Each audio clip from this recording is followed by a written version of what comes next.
John and John, again, due to the recent Hall of Fame induction, not William Shatner, that was the most recent one, but due to the recent one before that, if we could please open up our wrestling Bibles to Rob Van Dam, Chapter 4, Verse 20.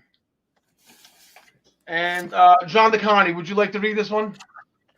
I do believe that chapter 4, verse 20 says, "I just smoked your ass."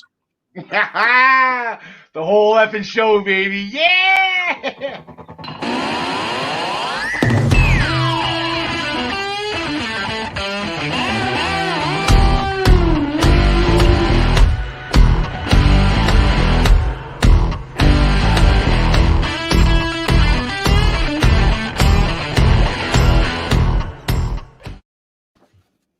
Ladies and gentlemen, welcome to the Essential Wrestling Podcast. My name is Karl. This is episode, I believe, 47.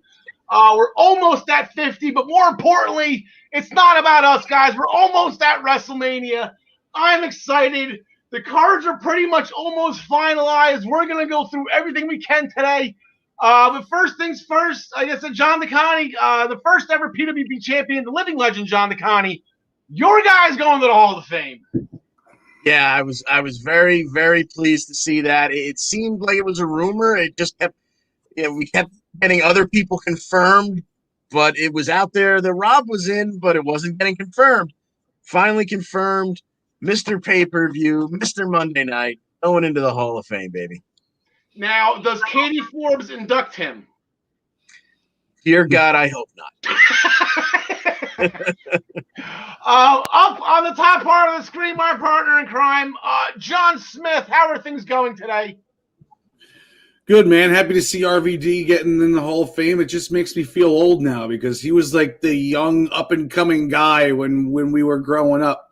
And now he's going into the Hall of Fame and his career's basically over. A big howdy ho, everybody, to James Wheeler, our buddy. He's our number one supporter. James, howdy ho to you.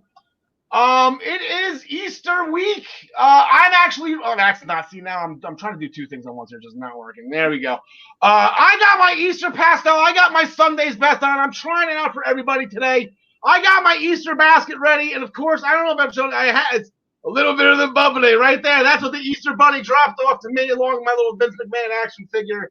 And I believe I have a New York Riptide lacrosse ball. There you go. Speaking of your brother, John DeConnie. But yeah, we have an action-packed show today. We are going to get right into it. NXT TakeOver got stacked last Wednesday. We heard from Kenny Omega this past Tuesday on Impact.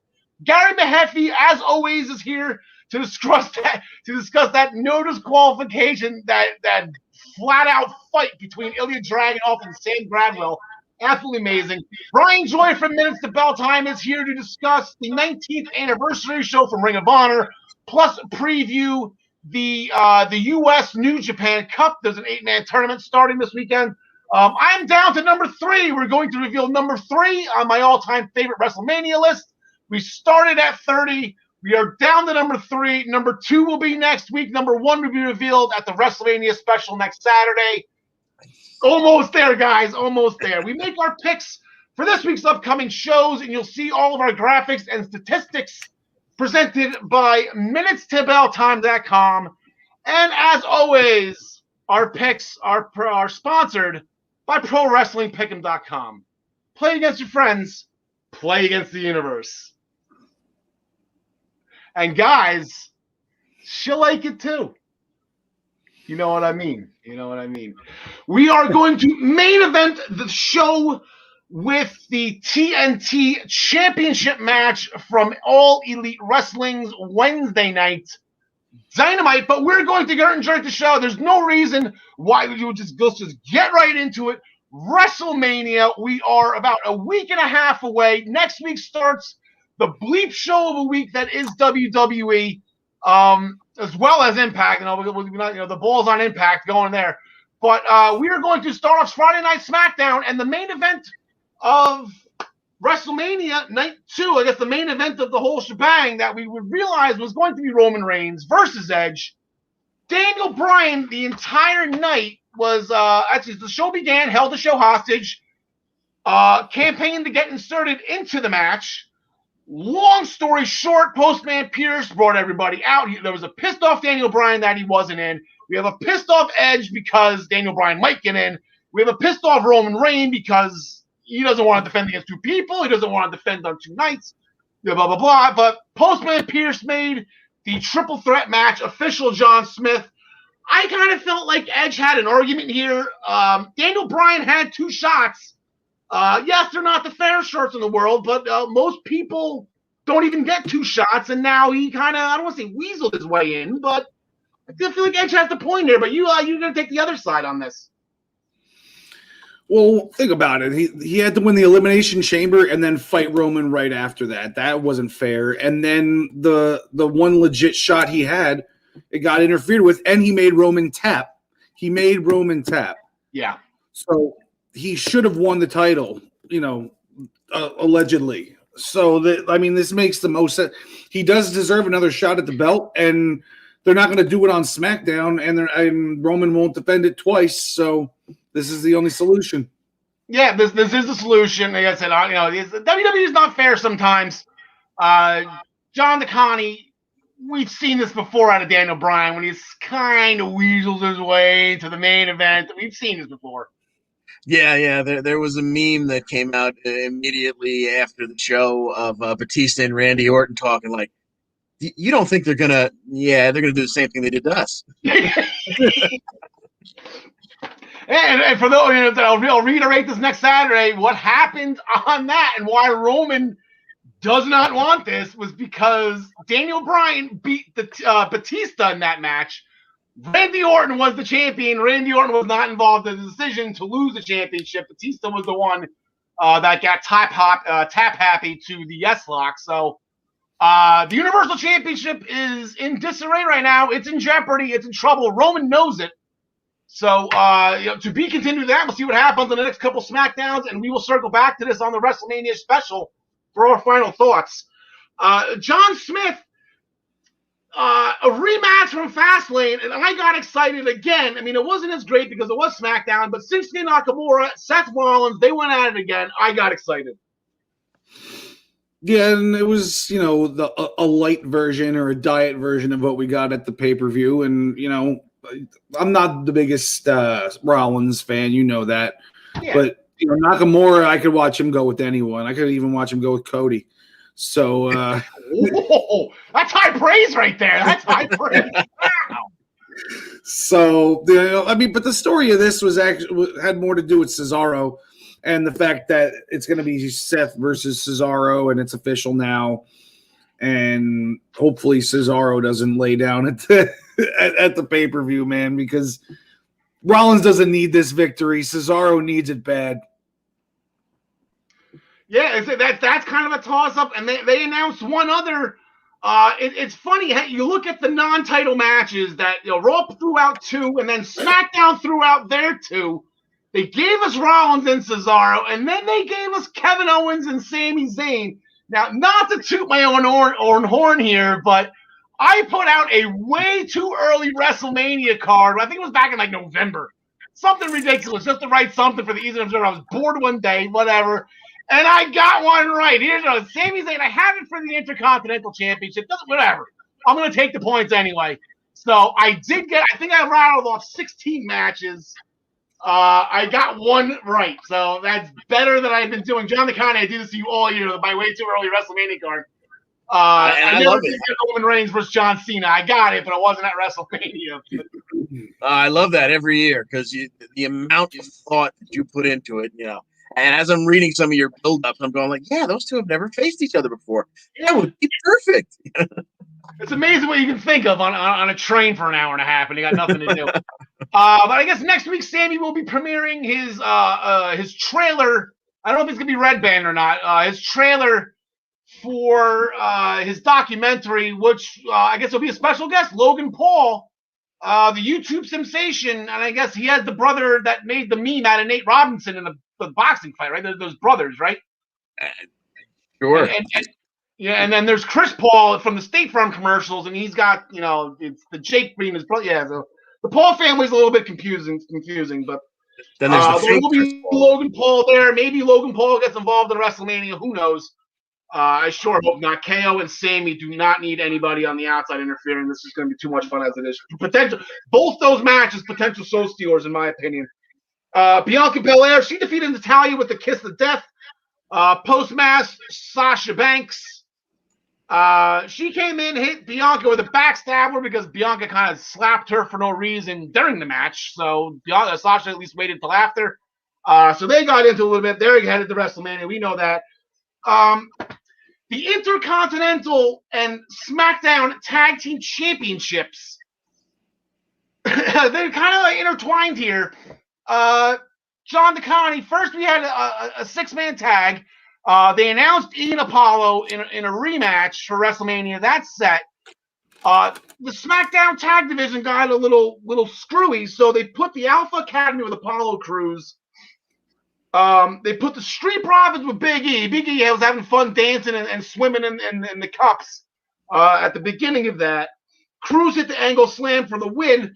But then we got Rey Mysterio and Dolph. So tell us about Ray and Dolph and try to make sense. Like, who's beating who here? Who's gotten the shot? What are we doing here?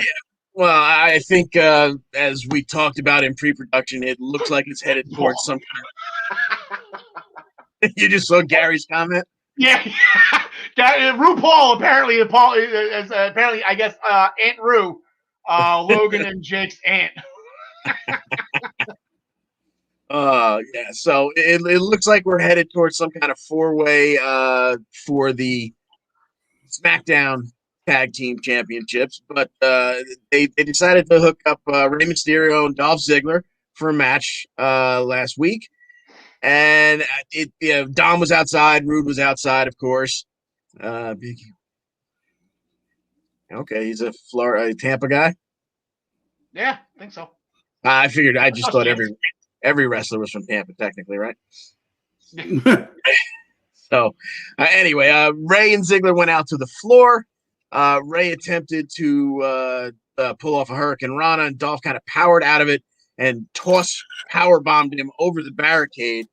And unfortunately, they didn't quite move the camera quick enough. You saw that he landed on a crash mat. They fixed that, a couple days later by the time Almost did it. But Dom went over to check on Pop. He caught himself a nice fat super kick in the mush for his efforts. Then we went to commercial break. We come back from commercial break. Rude and Dom are chasing each other around. They run right through the match, but they go in, they go out, no harm done. And then Ziggy goes to gut wrench Ray into the powerbomb position once again, and Ray hits a Hurricane Rana this time out of it, which of course lands Ziggler on the ropes, which of course leads to the 619. And not quite a West Coast pop, but a slingshot splash in from the outside, and Ray gets the 1-2-3. What did that solve? Absolutely nothing. Yeah, well, it solved because the champs weren't. Alpha Academy's been beating everybody, and then the Mysterios beat the Street Profits. The Street Profits have owned Rude and Ziggler up until the last match when they lost the titles because Ford was hurt. So there's now Ray's got the pin over the champ. So yeah, it's a whole mishmash. So hopefully, like I said, we'll get into this in a little bit when we go over the potentials for WrestleMania. I feel like we're going to do this. James Wheeler, we're ding-donging, and no one's answering. So we don't know where Bayley is, why she's not there, why she's not at WrestleMania. We don't know. She was kind of the female wrestler of the year in most people's opinions, and nowhere to be found. Maybe her and Charlotte are planning something crazy. That'd be fun. There you go. So going to last night on Raw for staying with WWE and on the road to WrestleMania. I laugh at it. I think Travis laughs at it too. Travis Severance of the Daily Wrestling News Show got this brand new, beautiful Hurt Business poster to hang in his back wall. He specifically did it because he called himself out. He kind of rags on WWE a little more than he should. And they split him up. John Smith. Poor Travis.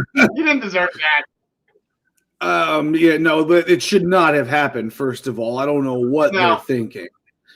I mean, you start to show off with Bobby just yelling at them and MVP yelling at them, and Bobby says they're out. Cedric and Shelton are out. So they also decided to say that Drew's had enough chances, which is why they got a price on his head, which is kind of a cop out. But Shelton and Cedric demanded a match with Adam Pearce backstage. They demanded Shelton versus Lashley, and then Cedric wants him next week if there's anything left of Bobby Lashley when Shelton Benjamin's done with him. Everybody in the whole world, just like that. Exactly, right? I'll cut you off for a second here. Bulls on Cedric saying, you have to go run everything past Roman, like just like you do with Bobby. Kind of gave him a little shot out for the way Pierce acts on SmackDown. That's a little good for Cedric. Yeah, definitely. So then we get Lassie versus Shelton, and it lasted much longer than I thought it would. It was probably almost 10 minutes long. And then, of course, Shelton taps to the Hurt Lock. And then later on in the night, we see Lashley again at the end of Drew McIntyre's situation with Ricochet and then Mustafa Ali. So we get Lashley coming out to beat up Drew, says he's not afraid of him, blah, blah, blah. But then Baron Corbin comes out of nowhere and starts beating up on Drew. And I wonder, is this a new allegiance? Because he's not even from Raw. I wonder if he's part of the Hurt Business net now, because MVP actually said at one point, while the two of them were beating him up, this is the Hurt Business. So I don't know what the heck's going on here. Yeah, maybe Baron can, or His Highness. I still call him Baron. This still is his first name, right? So, but Baron, maybe he'll answer that on SmackDown. He threw out a tweet this morning. It was like, hey, Bobby threw out the invitation, so I took it. Like if he wants me to take you out, I'll get a title shot. Why not? Same thing. Ricochet did the same thing. Yeah, so this was actually driving Drew McIntyre a little stir crazy. I thought I felt like the mind games of actually nobody was going after him was actually getting to him. So that was actually kind of fun to see the reverse psychology worked on Drew McIntyre. It was as great as Miz and Morrison said it was going to be. Early Grammy nomination, hip, hey, hop, hop. Absolutely phenomenal. I have to get it. I can't wait till it comes out on Spotify. I will buy it. Right, it'll go right next to my free cake album. It'll be hey, hop, hop. It's absolutely phenomenal. John the Connie, look at you guys something to laugh. That's all. I'm not gonna tell anybody that Bad Bunny punched me. I love your enthusiasm, man. Always do. Yeah, there you go. Shane McMahon, he did an expose on Braun Strowman, which kind of took me as a little bit of surprise, because I'm pretty sure Pee Wee Herman got into a little bit of trouble doing an expose way back when. I didn't think WWE put now. He exposed himself. He exposed himself. It's not an expose. That's something different. Okay. Missing one. I just didn't want anyone getting in trouble. More importantly, You're missing a little mark. So, more dumb jokes. Braun Strowman then beat Jackson Riker. So you can't do a leg slap anymore. But when Braun decides to, and all of a sudden locomotive noise comes over the loudspeaker. But you can't do a leg slap anymore. You know what? I'm a big WWE guy. I love it for what it is, but damn, sometimes they just make it so hard to defend. That's apples and oranges, though. That's apples and oranges. That's somebody pressing a button when they see Braun running. It has nothing to do with making the move look better. Then why are they doing the noise? Well, I mean, for the kids, obviously. Oh, okay, there you go. Okay, gotcha. So those Strowman Express T-shirts. The problem with the leg slap is that it makes all these random kicks sound great, and then when somebody like Shayna gets her or Asuka gets her tooth knocked out, it doesn't even make a sound. And that's the one that's more devastating. And that's I think the problem with the leg slap in general. Screw the leg slap. Alexa's Playground, little they're going to kill Randy Orton. So that's a little much. James has a question. I never saw the movie Corpse Bride, so I don't know. Anyone see Corpse Bride? No. No, but I guess, yeah, that's sure. I see where he's going with that, though, yeah. Yeah, I can see it, too. I can see that she's got the death look. But, yeah, she's saying they're going to kill the Legend Killer. So, Randy did a promo earlier in the night as well saying I think he says he's figuring it out. I think Randy's in trouble. Riddle was going over his plans with Titus O'Neil for the WrestleMania roast. Then he got body slammed, body checked. Apparently, I guess Sheamus thought he had a puck on. Body checked into the roll cases that the production units use. Those things are heavy. I've pushed those before. They usually, when they're full with the lending equipment, they need forklifts to lift them. So that didn't tickle. Then they had their non-title match. Riddle came out. He can't leg slap, but sure, Riddle's got birds flying out of his feet when he flips off his slide. That was funny. That was fun. I LOL on that one. That was, rolling on the floor. Yeah, that's whatever. That was funny. I like the birds can stay. I like the birds. That's good. Sheamus got the job done. Yeah, jumping knee. It wasn't the bro kick. It was the jumping knee. And then Riddle jumped and pushed him out of the ring after the match. Said, what was the exact quote here? I just had it written down. He's going to get what's coming to him. So the United States Championship match was signed for WrestleMania. John DeConnie, it was also game night last night. That's awesome. Sure. Yeah, they almost and AJ. They crossed paths with Kofi and Woods backstage. They were walking around with a bowl with some papers in it, and AJ had no idea what was going on.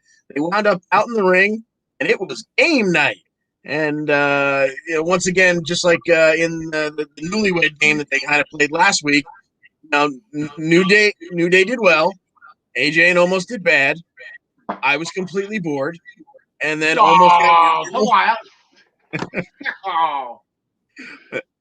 But at least we got a full sentence out of Almost. He got pissed off over the chicanery and said, enough, knock it off. And, at Mania, I'm going to show you what I'm capable of. Forget about these games. Well, that led us into AJ Styles and Xavier Woods. And Xavier Woods would win by DQ because Almost once again got involved. Woods went up to the top. AJ kind of pulled. AJ got pulled out of the way by Almost. So Woods took exception to that, and he kind of ran the side of the apron like he was going to kick Almost. Almost caught his foot and just flipped him right back into the ring. Referee called for the DQ. But then afterwards, things broke down. They kept going at each other. Almost wound up gorilla press slamming Kofi over the barricade. Over a couple of rows, it felt like of monitors. And he would also hit a pop-up power bomb on Woods and then just kind of stand over him, put his foot on his chest, and AJ would count the 3 count. It didn't actually count, but it certainly sends a message heading towards Mania. How high do you think Kofi Kingston was in the air? 7, 8, 9, about 9 feet, maybe. 9 feet. But who was higher, him or Riddle? Always Riddle. Yeah. Until the Hall of Fame induction, Riddle will always be the highest person in the room. Yeah, exactly. And then, to put the bow on that, MVP was doing commentary for Samoa Joe. This is what playing games will get you. And Omos was he is all business. Shout out to AJ Styles, though. AJ Styles was absolutely hysterical. I enjoyed it. Naomi defeated Shayna Baszler with a roll-up. Amidst all the chaos at ringside, there was a lot going on. Mandy and Dana at ringside. Reggie was flipping all over the place. Nia was trying to put Lana through a table. Great camera angle on that, by the way. Exactly. Kudos to the producer, the cameraman. It's the guys that behind the scenes that make WWE as great as they are. They're trying to put Lana to the table again. It was a bleep show. Naomi ended up getting the roll up. So that you kind of feel like that kind of puts them in somewhat of a tag title opportunity, kind of like what Ray was doing against Dolph Ziggler or what Natty and Tamina have been doing with Nia and Shayna. They haven't really been winning, but they've been beaten up. They've been jumping, and then all of a sudden during the contract signing, here comes Shayna and Nia. They're like, why aren't we in this match? Where's our main? So it was really weird. Then the contract, they have a match next week. I'll put it up right here. It's a non-title match, but the tag team champions, they want Rhea and Asuka in a tag team match. So I guess they're going from one SmackDown, championship to the Raw Women's Championship. John Smith, how do you think this one's going to shake out? I got Asuka and Rhea winning this one. It's because it's non-title, obviously. Because if it was for the titles, I don't think they would put it on them. But Rhea will probably get the pin because this is her first match on Raw, or her second match on Raw, I guess. Or did she have one yet? I don't even know if she had one. This is her second week out. Last week was her debut. Yeah. She's been on Raw before. She was throwing the NXT Championship in Charlotte Flair's face all last year before WrestleMania. That didn't work out too well for her. But I don't think she ever technically had a match on the con. How's this one shake out? I like John Smith's theory. Yeah, I think it makes perfect sense. You don't want to have Asuka lose again. She got pinned by Nia a couple of weeks ago.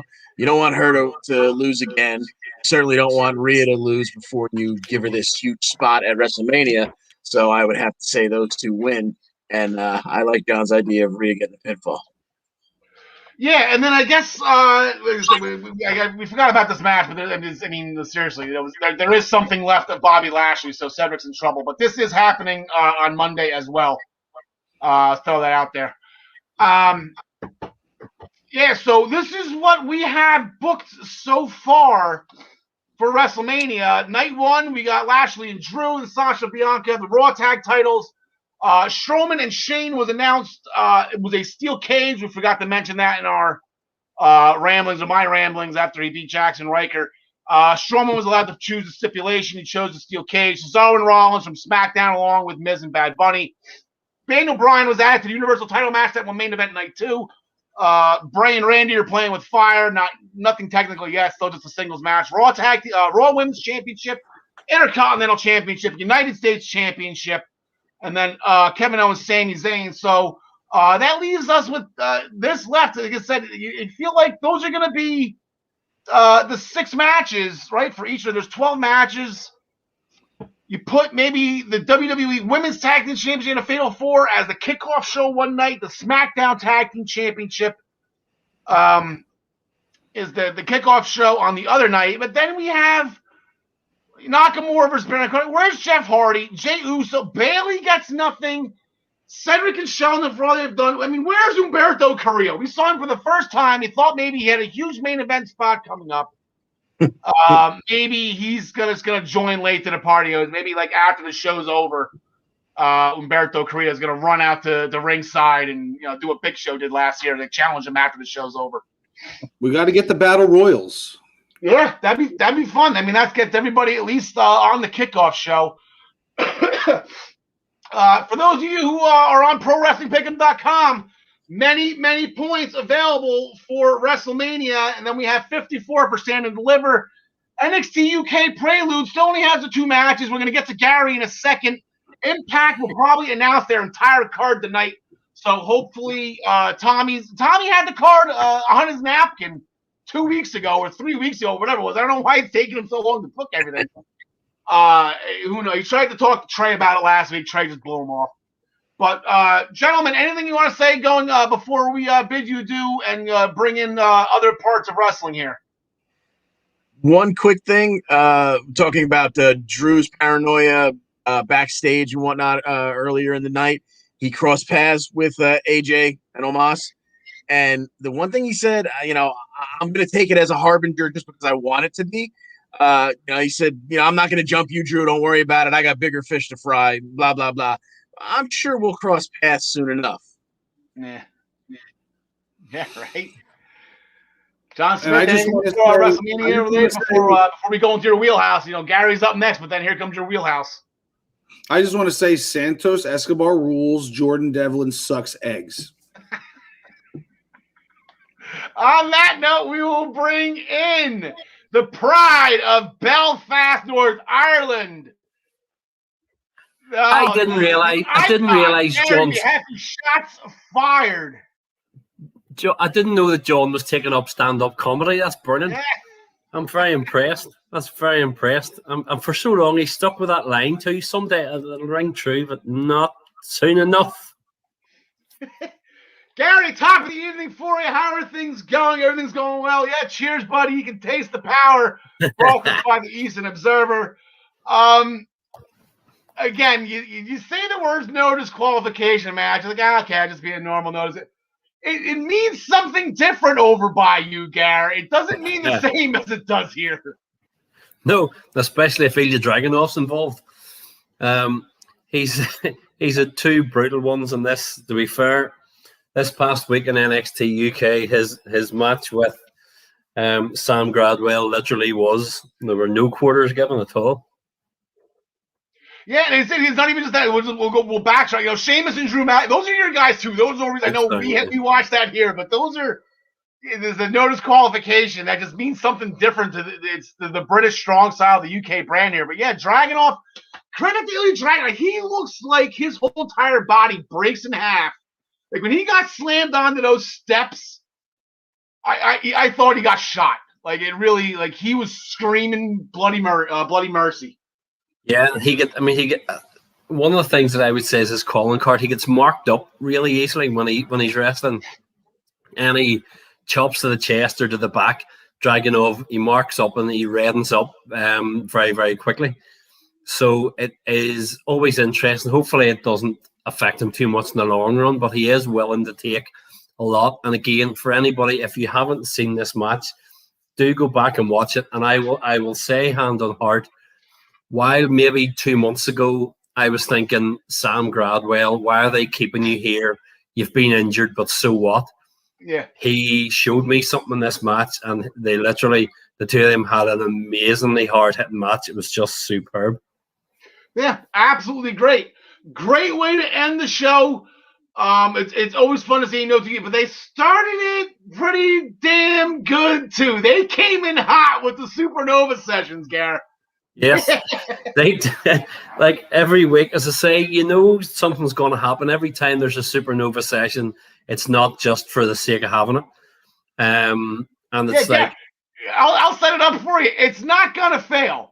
But speaking of failure, here comes Trent. It's Trent 7. Yeah, no, I mean. Like, he's brilliant. Like I love. There are things that Noam. I've said it before. There are things that Noam Dar says. That a few catchphrases from a few UK TV shows, and it's brilliant. But you know, it's his sarcasm is great, and even the laughter track, like the track he played over it, was just brilliant. And setting it up, and it's just obviously they've now set up Trent 7 being in Tyler Bates' corner in 2 weeks' time. Or I'd say 2 weeks' time, a week and a half's time, I suppose. But which will be interesting to see where they go. I've seen a few people talking a few things that they think might happen, but to have Noam Dar as the ultimate just person to mock people and just keep people going and stir the pot, he is superb at doing that. And long may it continue. And now, you know, he's a little barking dog. He's got some muscle behind him, too. He's got Shaw Samuels with him.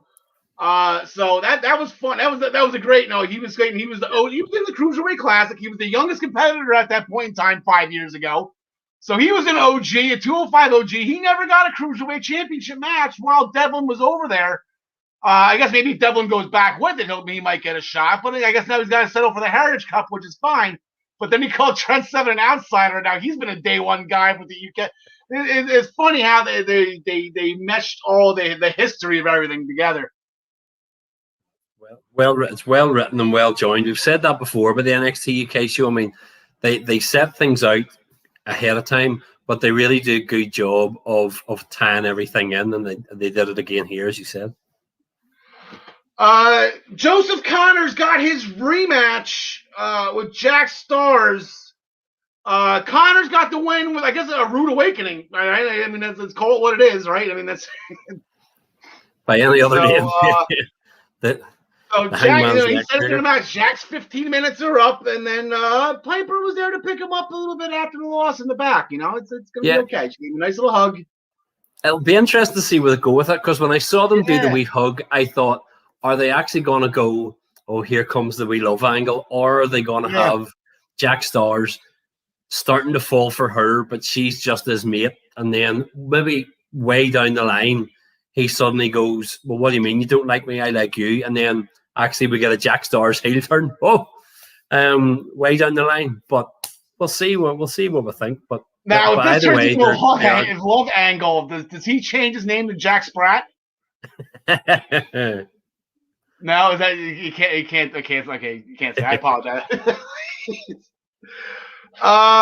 T-Bone, Tyson T-Bone, I guess he's gonna Wild Boar's done, like he's officially kicked out. I know he kind of fed him to the wolves, Eddie Dennis fed him to the wolves a couple of weeks ago, but I guess he's done. Tyson T-Bone is now just T-Bone. He joins the illustrious list of people who loses parts of their name. That's it. Somewhere he and Matt Riddle's first names are having a beer and crying into a pint somewhere. But yeah, I mean, obviously the match, and they were fighting. I mean, they were against Josh Morrell and Danny Jones, enhancement talent, but it was there just to set the two of them up, and they did. They came across as, actually, to me, it comes across as much as I'm not a massive Tyson T-Bone fan, but they come across as a better pairing, I think, than they do with Wild Boar. There was something about that just didn't click for me. But when you've got Primate, who's a big bruiser, and Tyson, who's a big bruiser, you go, okay, I can see what's coming down the line here. So fair play to them. It was just set up to give them a win, a bit of momentum. Yeah. And then the debut, that was the first time we saw them. We never really, seen them together. In the women's division, Isla Dawn, she defeated Aaliyah James. Aaliyah's looking better and better every week. Isla got the half and half suplex into the bridge for a win, and she was a lot more aggressive, I guess, which is what her tarot cards and her Ouija board was predicting here. And then backstage, cross pass, Hershey and Kaylee Ray had the moment. Yeah, I mean, as we've talked about this before, how definitely in NXT UK they do not that they slot people, but they say, do you know what, you won't be somebody now, but in a wee bit you will, and we'll build you up. And you could see them doing that with Isla Dawn, and they've done it perfectly. As I've said to you before, I've seen her wrestle live a few times, and she's great. I mean, she really is. But now they're just giving her a wee bit more of a backstory. They're giving a little bit more of a character. They've changed her. They've turned her a bit darker than she even was. So I'm really looking forward to coming down the line to see exactly what she'll do now that we've got heel Isla Dawn starting to push through. Yeah, maybe just throw something together. I know it's last minute, but they said there's 1 week till Prelude. There's only 2 matches booked. Speaking of which, we got a comment from James for you, Gary. We got a question for you. Yeah. If Ciampa wins the UK title at TakeOver, then is he the one that's got to go across? He's got to go. Whoever wins that match has got to hop on a jet right away and fight Rampage Brown. So, yeah. Yeah, I mean, we'll see how that one goes. Definitely, that's going to influence what happens. It really will. And I obviously, I have to say one thing just to pick you up on that I thought you were wrong about, because you obviously said that Noam Dar hadn't had his cruiserweight title match, and you said if Jordan Devlin brings the belt back, you're going for stand-up comedy too, Al. I see what you did there. I'm sorry. When? As we talked about last week, we kind of figured it was coming up. Nina Samuels, she's done, but Zaya had one more task for her to do, and that was clean the bathroom. I've never been inside a women's. I'm assuming it smells like roses. There's waterfalls, birds chirping. I'm sure it's beautiful. Flowers. I'm sure it's beautiful. She had to clean the men's bathroom, and I've been in a couple of those in my time, Gary. That's not. I felt bad for her. Yeah, that's not somewhere anybody wants to be after a certain time, especially at night. It's like, no. After a curry and a few pints, it's not exactly where anybody wants to be. So, yeah. So I'm assuming that was the men's bathroom at BT Studios. So, there was probably a couple wild boars in that tournament. We do have one match announced for this Thursday afternoon. For the NXT UK Tag Team Champions, Pretty Deadly will have their first title defense.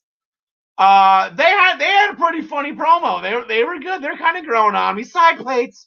They're going to be going against Kenny Williams and Amir Jordan, who I guess have kind of been getting more and more on the same page, even though Amir doesn't want Kenny to do the heel tactics, but Kenny got the title match for him. So I guess Amir's good. They were to get in the ring training together. It looks like all's great. So I still give him a shot in hell here, Gar. I would agree there. No, definitely Pretty Deadly will keep it, although I will be interested to see, because I am convinced that Williams and Jordan are going to split at some point soon. Whether this is the week, whether they lose and they keep going for another week or two, or whether they lose and Kenny Williams just drop kicks him in the face or does something to just kind of call it a day. But yeah. So, all right, I guess that'll do. Actually, I'll bring in, we're going to transition from you into the stateside version of the NXT. John DeConnie has this match on my list to talk about. Wanted to get your thoughts on it real quick. If you took all of the 5 seconds this match was, Walter and Drake Maverick, they're under your jurisdiction here, Garrett. Anything you want to throw out about Walter and Spud? No, I mean, when I saw they were doing it, and I thought, right, okay, fair enough. But literally, they needed something for everybody across in the States who doesn't know Walter all that much to go, blimey, this guy is a killer. And putting him in, as you say, putting him in with Spud, putting him in with Drake is going to be the one way to do that. He sold well for him. It was like he came across like an absolute killer. And I did see it was funny that Drake put out a tweet shortly after it going, don't worry, I'm still alive. Very shortly after. I had one prediction for that match. Like Walter was the win. That was the obvious. My prediction was there was going to be a picture on Thursday morning of a gigantic handprint on Drake Maverick's chest, just like he did the Jack Stars in his first match. He didn't do it, though. He spared Drake Maverick's life. For those of you who have not seen that picture, look up Jack Star's handprint. Walter tattooed him bad in Walter's debut match in the NXT UK. Gary, thank you so much. Enjoy the rest of your evening. Enjoy NXT UK this week. I won't be out with you next week. Ryan's going to be driving the ship with you. Enjoy Prelude. And I will be seeing you hopefully sooner than later. Happy WrestleMania. Enjoy your Easter. And we'll talk to you soon. Have a good one. See you later. See you all about. Okay, so we're going to bring back in John Smith and John DeConnie. John Smith, shots fired. Gary was throwing a little bit at you there right at the end. Losers talk for the game. Staying NXT stateside, I guess we'll just transition right into John DeConnie. Anything you want to add to Walter and Drake Maverick? I forgot about that. That's Gary's jurisdiction. I should have gave him first shot at that. It was a quick match. Yeah, absolutely. Yeah, the match was, 40 seconds? The biggest thing about the match was what took place after the match. When Tampa made his down to ringside, got right up in Walter's face, challenged him to a match. Walter said no, and pretty much was done with him. But Ciampa decided to take a swing. Got the hell beat out of him by Imperium for a couple of seconds, and then Walter reconsidered and accepted his challenge, which we all know is now taking place at Stand and Deliver. Yep. So that another match. John DeConnie did. John Smith did pick correctly in his predictions. But we ended NXT. Adam Cole and Kyle O'Reilly. This is Adam Cole. So they were in jail because Kyle O'Reilly tried to run Adam Cole off the road. Apparently, so they fast forward to the next week, and Adam Cole tracked Kyle O'Reilly down in his, I guess, got Cobra Kai or whatever Kyle O'Reilly trains. And they got into a little bit there. Regal's pissed that these two, the police are involved, the whole nine. So he booked had them both sign a contract, non-sanctioned, that's AEW term, unsanctioned. There's a difference. Unsanctioned for NXT TakeOver Stand and Deliver. Regal wants nothing to do and wants the company to have nothing to do with what these two are going to do with each other. So we will get into that next week. There's nothing really more to talk about. They hate each other. They're going to kill each other. It's going to be fun. So John Smith, unfortunate accident last week. Danny Burton, you hate to see this happen at this time of the year because not only is Danny out, this affected Oni too. Like Oni was going to shine at TakeOver. I'm almost certain about that. But he kind of shined. He held his own against Karrion Kross. Shout out to Oni. Yeah, big shout out to Oni, man. Like I feel really bad for him. And I mean, he did beat Finn Balor and Karrion Kross all by himself in a tag team match 1-on-2. So I think they should be using that going forward to try to boost him into the North American title picture or something. His match with Kross was good, but we all knew how it was going to end. Lorcan got some good shots in on him, but Kross, once he puts that forearm in the back of your head, you're donezo. So, it was a good match, but I'm worried what they're going to do. I think Lorcan might end up getting lost in the mix of everything after this. Well, how about this? If, and I'm using the word if, I'm not getting in the middle of you and Gary's freaking thing. I said if with Jordan, so I'm going to do if with Santos as well. Oni is under 205 here. How does Oni Lorcan versus Santos Escobar float you?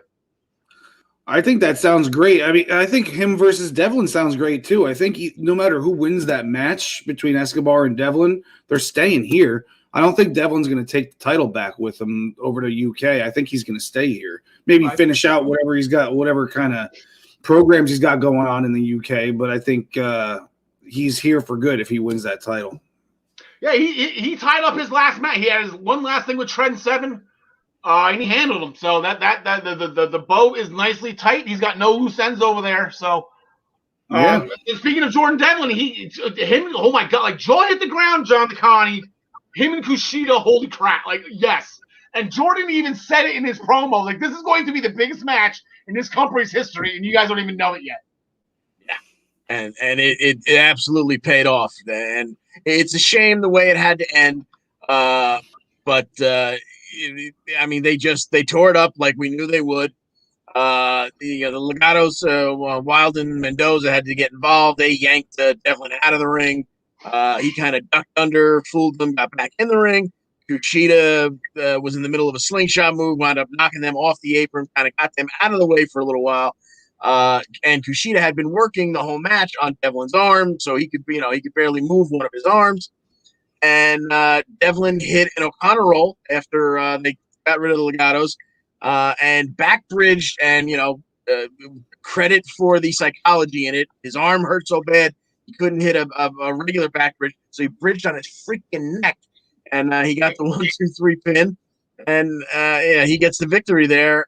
And afterwards, Kushida goes after the Legatos, and Devlin and Escobar wind up face to face in the ring, and they're silently, talking smack, not quite on mic. And then we get Sexy Boy. We get some of that money making music. And the Sexy Boy makes his way down to the ring, and in legendary performer fashion, didn't have to say a word, just slid a ladder in the ring between the two cruiserweight champions, and oh boy, this unification match just got that much better. Yeah, I said I wouldn't say I don't think it was the first ever. It was the first at WrestleMania, and it was the two Intercontinental Championships. Shawn Michaels was champion, got injured. Razor won the tournament, and I guess if you want to put Razor as the interim. But when Shawn came back, Shawn had the belt. I never lost it. Sounds familiar. Sami Zayn did it. Jordan Devlin just did it. So they're going to put him up. And then whoever gets him, gets him. That's it. That's a champ. So, yeah, I'm excited. John Smith, you were getting like a little school. That was a very little schoolgirlish of you up there in the corner. I know you're excited. I'm excited, too. Oh, man, I can't wait for this match. I cannot wait. This is going to be match of the whole week. In the women's division, there was a tag team match. The former NXT Women's Tag Team Champions, Dakota Kai and Raquel Gonzalez, they defeated the NXT Women's Champion, Io Shirai, and Zoe Stark after Raquel Gonzalez, excuse me, she first slammed Zoe Stark into Io Shirai and then into the mat, and then they got like it was completely unnecessary to hit Io, but let's screw it. If you can, why not, right? That's the challenge. So then Gonzalez slammed Io Shirai into the announce table, so shots fired from the challenger. They will main event night one. We will get to that in a second. John Smith. There was 2 upsets last week. One we'll get to in AEW when Ryan Joy joins us. When was the last time you saw somebody make their in-ring debut and lose? I know we'll see it with Bad Bunny at WrestleMania, but before that, an actual wrestler make their in-ring debut and thank you, Jonathan. In-ring debut and lose, like what? LA Knight? Oh my God, Eli Drake eating L's right off the top. Like, well, that wasn't his in-ring debut. He had a match the previous week, so no. Are you sure? Yeah. This is the first time LA Knight was in the record books. That's what set this match up. Was that during LA Knight's match last week, Bronson Reed came out with his leather jacket and gave us a little fat guy and a little coat. Yeah, so it was his second match. Yeah, remember Bronson Reed came out in LA Knight's first match with his fat guy in a little coat. Oh, okay, got you. Okay, yeah, that's right. Yeah, okay. All right. I mean, either way, it was an upset in our minds. Yeah. So, I mean, I guess not in Hunter's mind. I think this shows us what exactly Hunter thinks of Bronson Reed moving forward. But I don't think it's gonna slow LA Knight down. You hear a lot of people talking bad stuff about it, but not everybody should be in this cookie cutter role of debut, win, and then you finally lose. Now he's got that loss out of the way. Now it's more about his promos than his in-ring work. I mean, his in-ring work is still great, but his promos are can't miss. So that's what we're going to be watching LA Knight for. Yeah, and that's not an insult. That's just a fact of life. John Smith, Balor wants to beat Karrion Kross. He's got to resurrect the demon. True or false? True, but he won't do that because Kross is winning and he doesn't want the demon to lose. Yeah, I think it's too late for the demon now. He's not going to break out the demon when he's on his win streak. But going forward, the NXT Tag Team Championships, they will be decided to take over in a triple threat match. MSK, Grizzly Young Veterans, and Legado del Fantasma. They will be the new champions. None of them have ever been champions before, so we're going to crown new first-time champions in NXT's tag team division. Breezango was the odd team out. They lost a couple of weeks ago to Legado del Fantasma, so they didn't have an argument. They weren't screwed. They didn't make Roman Reigns tap out during the match, so they can't just get figured into it. What about Everrise? Everrise rules. I think. I've been seeing stuff on Twitter. I think Cameron Grimes has Everrise on assignment right now. Like, I think they're living the life or something. Look them up on Twitter. I'm pretty sure they're on these hotel spas and stuff like that. I'm pretty sure Everrise is. They have Everrise. They do Everrise live. Like once a week, I think, from a hotel with the ocean behind them. I think Cameron Grimes get involved in that too. We'll get to Cameron in a second. Because we got to get to we went from the former women's tag team champions to the current Shotzi and Ember. They put the titles on the line. We were originally told it was going to be Aaliyah and Jessie Kamea. Jessie wasn't there. I don't remember the reason why, but they listed the services of Mercedes Martinez again, and then I was just like, okay, this just got a lot more interesting. So, but didn't really work out that well. An eclipse by Ember Moon on Aaliyah. And done and done. I'm pretty sure Robert Stone's still going to have to pay the other half of the money to Mercedes. He had to pay her half up front, half after the match. Didn't mention anything about winning or losing, but that's why Robert Stone. That's why his brand is suffering and Matt Hardy's is shining. Cameron Grimes pitched an idea to Roderick Strong, I guess, to keep the Undisputed Era together. I guess he's going to pay. I don't really remember this segment. I just have to keep the Undisputed Era together. Roderick Strong said, no, it's done. They are going to have to pull double duty because they are going to go at each other in a one-on-one contest before we get to the Gauntlet Eliminator. So John Smith is their senior NXT correspondent. Who do you got coming out of this one with some momentum going into the Battle Royal?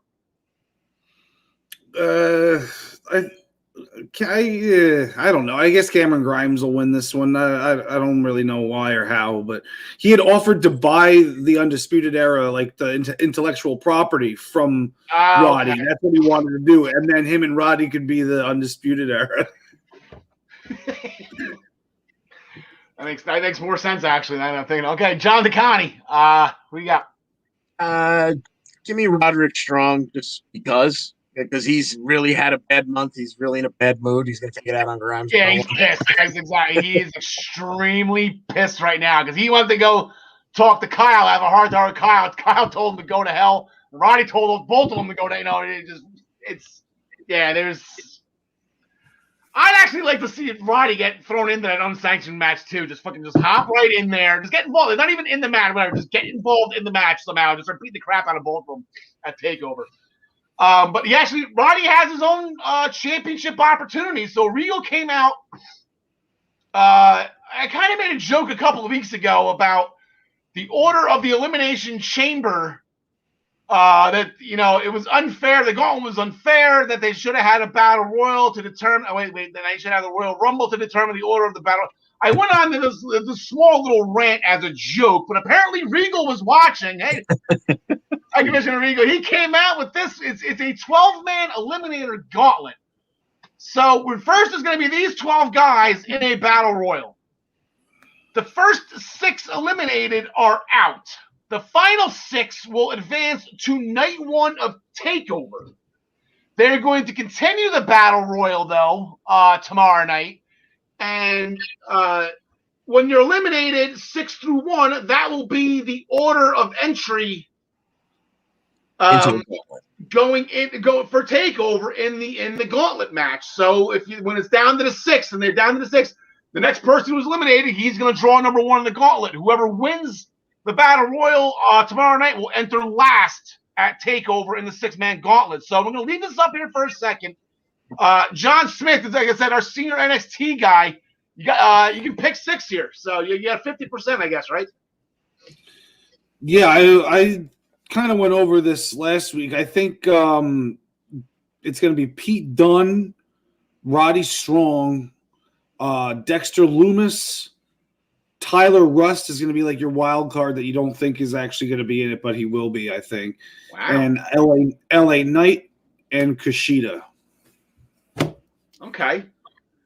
And then I see Lumis winning that. Okay. John DeConnie. Wait, you got Lumis winning this Battle Royal to enter last at TakeOver?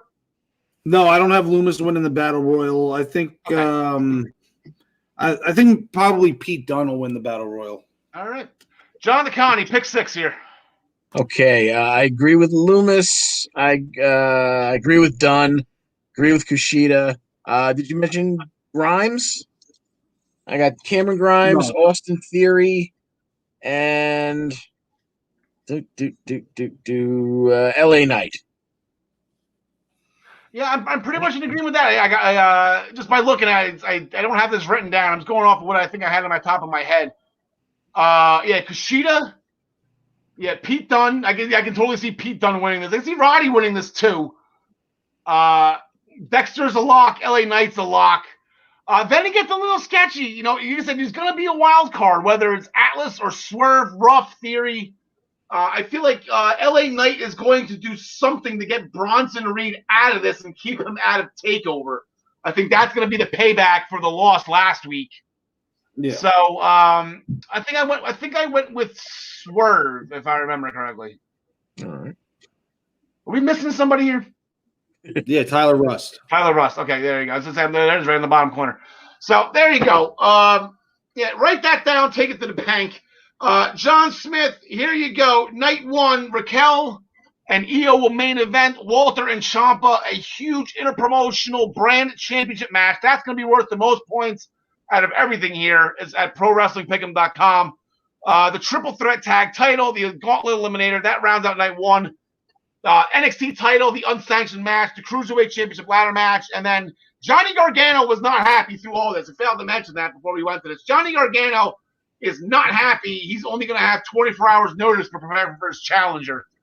So anything on the potential there on the bottom, John Smith? These are your remaining matches. Well, this is what I like. What you have on the screen right now is the exact card that I predicted, besides the Gargano versus a Gauntlet winner. But I think the Gauntlet winner will be Loomis, which I had predicted it to be the match. Yes. I don't know if we see Reed versus LA Knight, because I think one of them is going to be in the Gauntlet, if not both. So I don't think they're going to be pulling double duty at the pay-per-view. So I don't think we're getting Reed versus Knight. We got to get Xia Li versus Casey and Caden. We have to. Kushida and Dunn doesn't look very likely because of the Gauntlet Eliminator. And then I guess the way versus Shotzi and Ember is the way they're going, but they haven't booked it yet. Yeah, they ran into each other backstage, and I believe Candace said we were going to we'll meet, but on our time, on our stage. So you got to get the feeling that will be match 9 booked. Casey and Caden versus Xia, they're doing something I think tomorrow night. We were discussing in pre-production. Casey is medically cleared now. She doesn't need the crutch. Oh, she does. She doesn't need the crutch, but she likes swinging it apparently. But so we are going to go from NXT to this is going to be a nice little segue, because next week is going to be the Hall of Fame on Tuesday, but the following week after us, it will not be Impact anymore. It will be NXT. So we will be your NXT lead-in on Tuesday nights starting April 13th, which is episode 49 for us. But for one last time, we will lead you in to Impact, because Impact, starting next Thursday, some call this genius, some call this ridiculous. But not only did they set up a pay-per-view to go up against WrestleMania, they decided to go up, screw, I don't know, let's just go up against TakeOver on their Peacock debut. Screw it, John Connie, let's do it. Dreamers got balls. Exactly. Like, they could have they could have made the announcement so it didn't look like what they were doing was reactionary, but still set the start date for after the takeovers. But now let's go head to head. Why not? You think sometimes they're stupid. Like when they put out Wrestle House or Wrestle Court or whatever, you think they're. Then you look at it like, you know what, that wasn't a bad idea at all. That was actually pretty great. So you're kind of like the mad scientists of Scott D'Amore and Don Callis, the Invisible Hand. I'm sorry, maybe we'll have an hour of Swingers Palace. That'll definitely. And John DeConnie, we'll read it. The Swingers Palace commercial stole the show last week. What was the catchphrase? It was, I believe, Thrills, Chills, and Pizzills. Yeah. And probably a huge endorsement from Chris Sabin as well. Kenny Omega was there. Kenny, by God, Omega again promoting the One-Winged Angel. Doesn't matter if Jon Moxley kicked out of it or not on AEW. No one's ever kicked out of the One-Winged Angel. No one ever will. I love that. Funny, just ignoring history. Screw it. That actually made me happy. The fact that he was completely ignoring Jon Moxley there. That's funny. But yeah, they're just going One-Winged Angel, One-Winged Angel, One-Winged Angel. I guess that's going to beg the question. You feel like Rich Swann is going to do it, John Connie? I think he will maybe kick out of one. He might get hit with 4 of them. Who knows? He certainly won't win the match, but I think he might kick out of a One-Winged Angel. And then Kenny will continue probably to go on and say, or at least Don will go on to say, that no one's ever kicked out of it continuously, because, once again, this is wrestling. Never let facts get in the way of a good story. What I say. Rick Swann had some words. He ain't gonna get let. Let me just read it. Ain't gonna let a little jive from Kenny get to him. So that was a little bit of a tongue twister there. I apologize for that. I get excited when I hear Rick Swann. So he's got counters to the One-Winged Angel. Now that he's already took it, he's eaten one. He's eaten an L from it. He's learned from it. So moving forward with them. Eddie Edwards, John DeConnie, they pretty much told the Good Brothers they're not welcome in their locker room anymore after losing the Impact Tag Team Championships to David Finlay and Juice Robinson, who are now currently in Japan with them. So the tag titles are not stateside, and I believe Decay got a good funny little laugh too. Crazy Steve thought it was hysterical. Yeah, and so this led to Karl Anderson versus Eddie Edwards in the main event slot last week. And, as you might have expected, this was a good match. Some good back and forth between these two. Obviously, both of them can go. You knew you were going to get quality, but you also knew you were going to get some BS towards the end. And that took place in the form of Eddie knocking Gallows off the apron. That ticked Gallows off a little bit. He came back with a steel chair.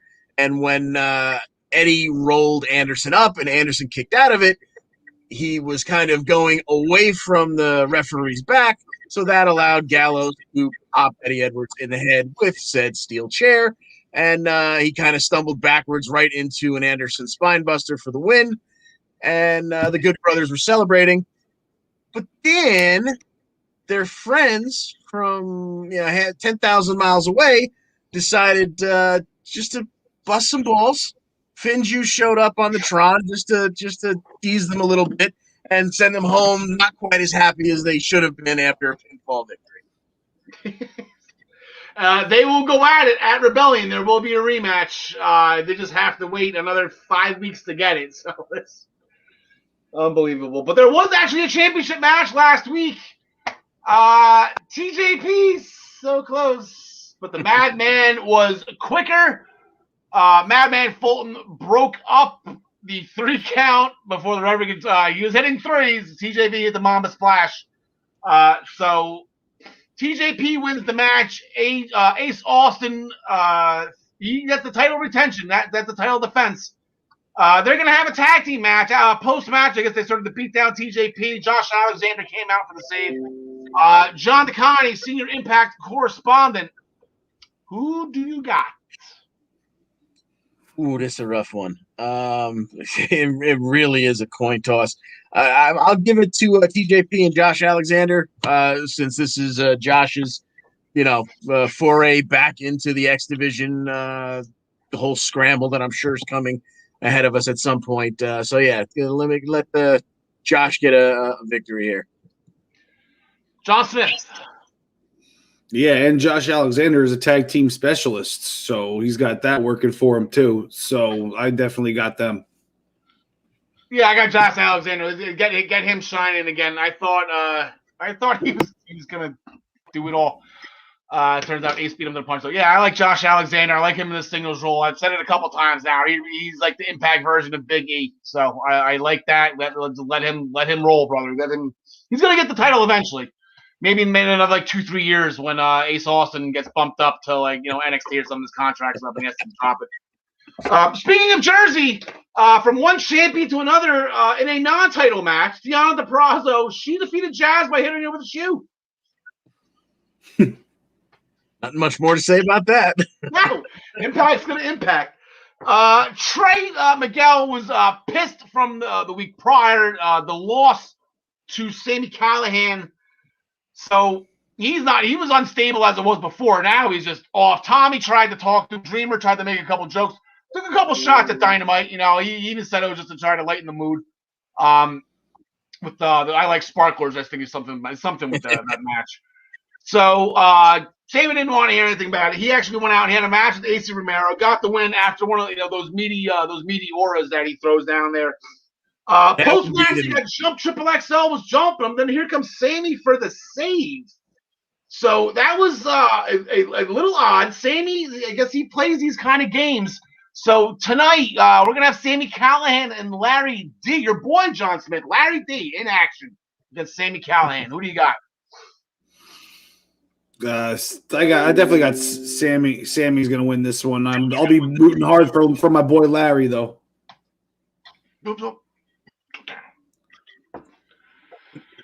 I don't like that. I think that's stupid. Anyway, John DeConnie. Yeah, I completely agree that it's stupid, but I also completely agree with John Smith. Sami will get the win. And point of note, just because I know not a lot of people. I'm sorry. What was that? Not a lot of people pay attention. Not a lot of people pay attention to before the Impact. But the show kicked off last week with Sami crossing paths with Don Callis in the parking lot. And just, who knows how long down the line this may or may not pay off. But Sammy made a point of saying that whoever comes away from that Rebellion main event with the Impact title has got a date with the Death Machine down the line. There's been a couple times we mentioned Sami Callihan going to AEW or a crossover with AEW. Is that you, John Lecani, or? Well, I'm sure Travis mentioned it because he used to, hang out with Eddie and Moxley, but I've mentioned it as well that I wanted to see that happen. Yeah. Matt Cardona had a sit-down interview. He's excited to meet Impact. He's claiming it was just a coincidence that he signed with Impact. He does not want to fight Brian Myers. But with that, he wants to challenge Myers to Rebellion. I don't want to fight him, but I'll challenge him to Rebellion. So the challenge is out there. No Impact. John Smith, there's no graphic for this, but tonight, Brian Myers is going to be fighting Suicide with an S. Suicide with an S. I like it. I want to believe Caleb's pulling double duty here, so I'm going to start calling him Suicide with an S. Yeah, it's totally possible. But Suicide's not winning this one. Nope. John DeConnie. Yeah, I would have to concur. Brian Myers. Bad news. So Rohit Raju, he stumbled upon Fallah Bahh, who's now flat broke because of Swingers Palace. Poor guy. Poor Fallah. I don't want to laugh at gambling addiction. It's a very, very serious thing. But Fallah Bahh, he's kind of making it, it's fun. You like my striker impersonation right there. You like it. He gets really, really low when he's talking, but then he goes up to the point like this. I love Striker. But anyway, Fallah didn't like what Rohit was telling him, so of course they went at it. Rohit Raju got the win with a crucifix, and then of course Rohit being Rohit, he looked the tights too. Why not? This week on Being the Elite BTI, the Impact pre-show, it will be Rohit Raju and Hernandez going against Fallah Bahh and Shira. Any thoughts on this, John DeConnie? Are you watching BTI right now, or? I've got it on out of the corner of my eye to see if anything interesting happens, but I don't know what the point is of this one way or another. Where I'll go with the two big men, Bahh and Shira, just because they're both coming off losses, so maybe they finally get a little bit of payback on Rohit. Yeah, they both losses to Rohit Raju. And by the way, John DeConnie, your reporting has been phenomenal. You say that every single week you would report if anything interesting happens. Now, you have not reported one single thing since that show started. Does nothing happen, or are you just not? You're goal breaking us, as Heenan would say. Well, but usually by the time they get into the match, it's the last 15 minutes, and we're in the main event of this show, so I'm not going to break into pay-per-view picks to let you know that Rohit grabbed somebody's tights again. Thank you. John Smith, who he got? Rohit and Hernandez against Fallah Bahh and Shira. Fallah Shira. I got Rohit and Hernandez because Hernandez is just a winner. Yeah. Yeah, former X Division champion, former Impact Tag Team champion. He's the winner. Things are going well now with Havoc and Nevaeh. They want the titles. Fire and Flavor said they'll fight them non-title. Who do you got now when that's coming up? John DeConnie. I'm going to say that they don't, it's easy to say they're going to win so that they get another title shot, but at this point, do we want to even see them get another title shot? So I'm going to say Fire and Flavor get it done. Yeah, things are going well now, but, so John Smith, so Tennille just happened to be passing by again. She wasn't eavesdropping. She wants to be partners with Nevaeh now. That Nevaeh is back in the winning. So Tennille's wedging her away. It's not working, but it might work in the end where Tennille just screws them over. So I'm calling it, Tennille's just gonna, accidentally cause havoc in Nevaeh in this match. Yeah, we gotta move on here. Fire and Flavor's got to fight somebody else. I think Havoc and Nevaeh actually win this one, and then they get the title match at the pay-per-view. When's the pay-per-view? Pretty soon, right? 2 weeks? Saturday, WrestleMania, right? Yeah, the Hardcore Justice at WrestleMania. And then they'll probably have Havoc and Nevaeh have a big – one of them will heel turn on the other one at the pay-per-view, I think. Okay. I like that. Rhino was baptized in the name of change by Eric Young. Eric Young pointed out everything we did about Rhino, pretty much saying if there was one person in his wrestling career that just defined violence by design, it is the man beast from Detroit, Michigan, the last ever ECW World Heavyweight Champion, Rhino. And then James Storm, Gore. James Storm is wrestling apparently in his 1,000th match tonight. Allegedly.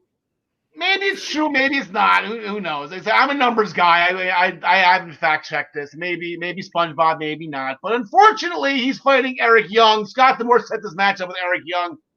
Not to play a spoiler here, Eric Young is injured in this match. He is out 6 to 9 months. So it's unfortunate. This broke a couple days ago.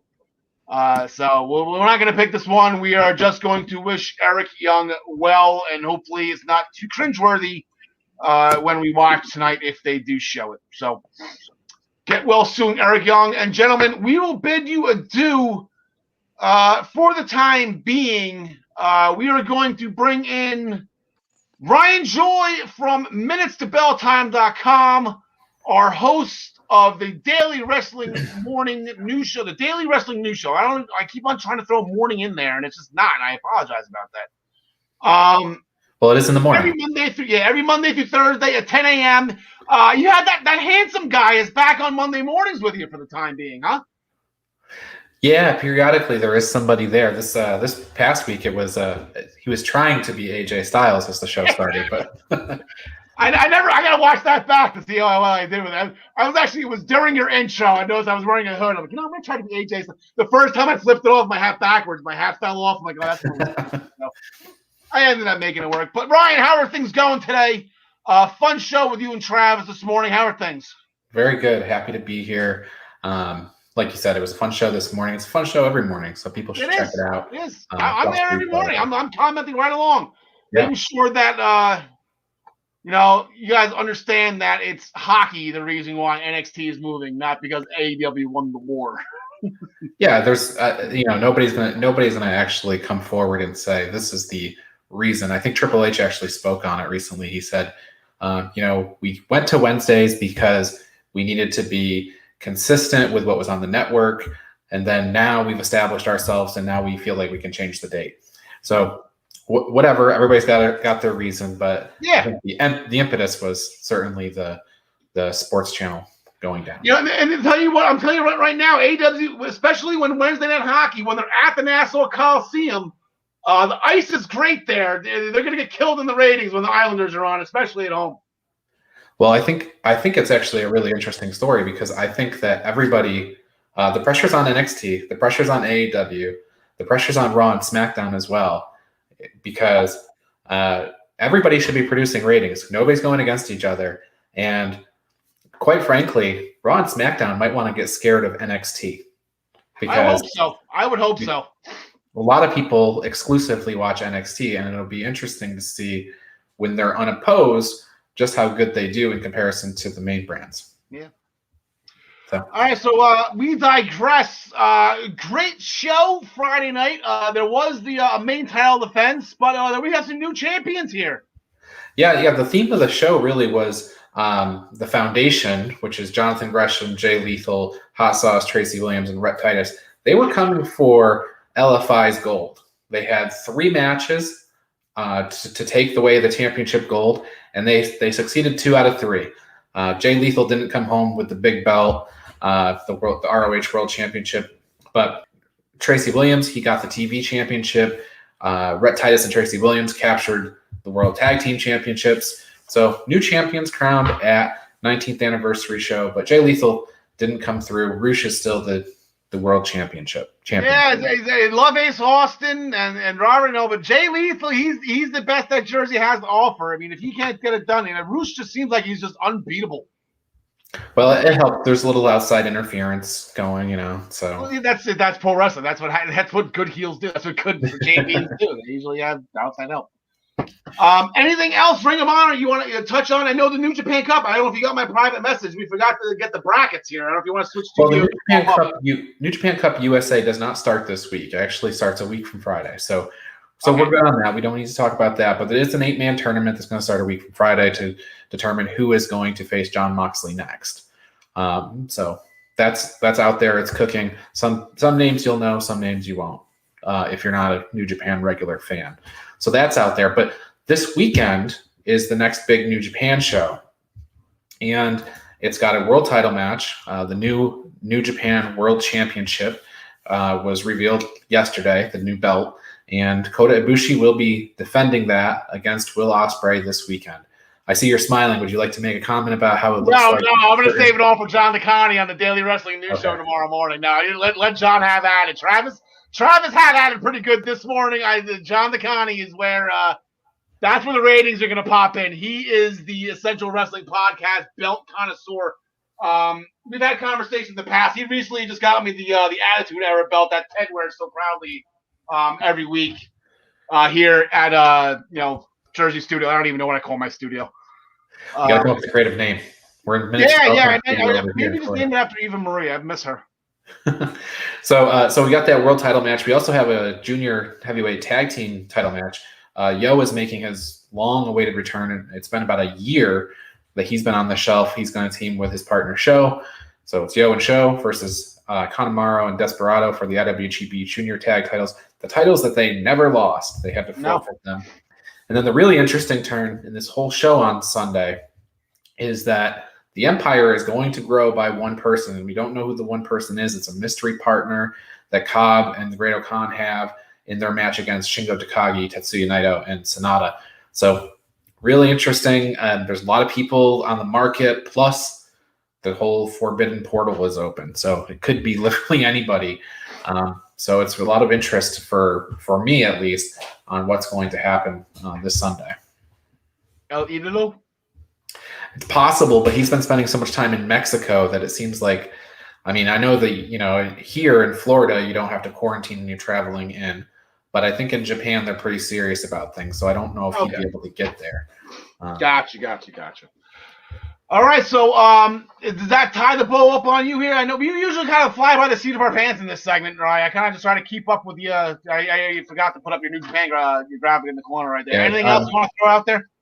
Tomorrow night on Major League Wrestling, MLW Fusion, there is a world title match there too. Jacob Fatu defending against Calvin Tankman. Well, I don't really think the title is going to change. It's probably the most serious threat that we've had against Jacob Fatu in a while. So it'll be interesting to see how that plays out.